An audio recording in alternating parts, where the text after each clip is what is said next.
System 1 loaded.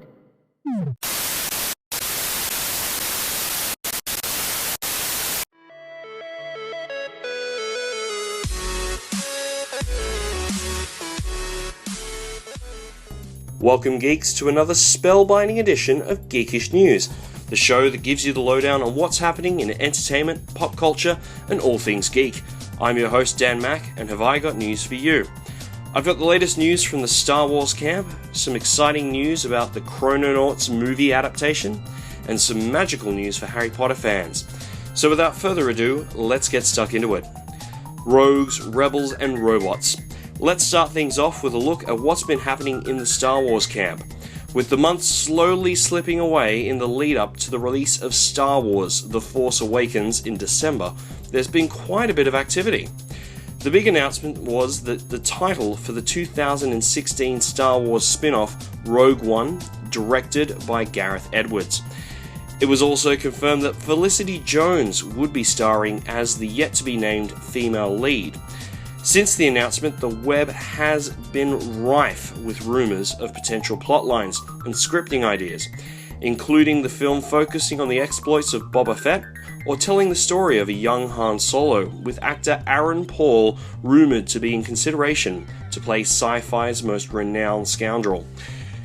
It was also announced that Star Wars Aftermath, the first in a series of novels that bridges the events of Return of the Jedi and The Force Awakens, will be released in September this year. Penned by Chuck Wendig, who is known throughout the sci-fi and fantasy literary world for such works as Blightborn, Under the Imperium Sky, and Dinocalypse Now, replacing the pre-existing expanded Star Wars universe novels. Star Wars Aftermath will explore what happens in the wake of the Emperor's demise at the Battle of Endor. Out of time. With the recent successful release of Kingsman: The Secret Service, another adaptation of a Mark Millar comic has been confirmed for production by Universal. Chrononauts follows the adventures of two scientists who become the world's first time travelers. Now, normally a comic book franchise doesn't get picked up by a film studio until years after its initial publication, when it has a loyal following of readers. But Chrononauts is the exception, having only had one issue released by its publisher, Image Comics.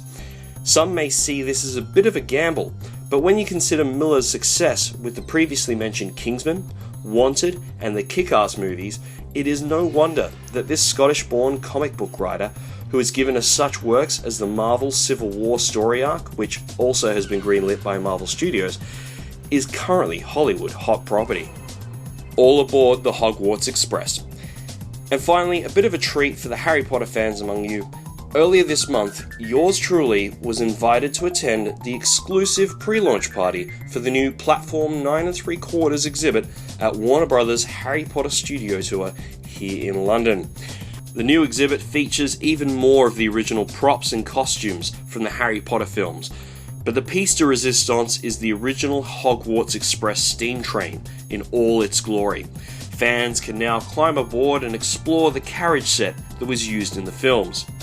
To help celebrate the launch, a few of the animal stars of the movies were in attendance, along with their wranglers who also worked on the films, including Hermione's cat Crookshanks, Ron's owl Errol, and of course Harry's owl Hedwig. The exhibit is now open to the public and is expected to draw even more fans to London to check it out. Well, that's all we have for you on this edition of GEEKisH News, but please make sure that you subscribe to our YouTube channel so that you can stay in the loop with all things geekish, and check out our other videos from the GEEKisH team. Also make sure you check us out on Facebook, where we love to post all sorts of cool articles, pictures, and links. Make sure you click the like button while you're there. We also have our website set up and ready for your browsing pleasure. Visit zombieplaygroundproductions.com and check it out for yourself. This has been Dan Mack for GEEKisH News. We'll catch you next time.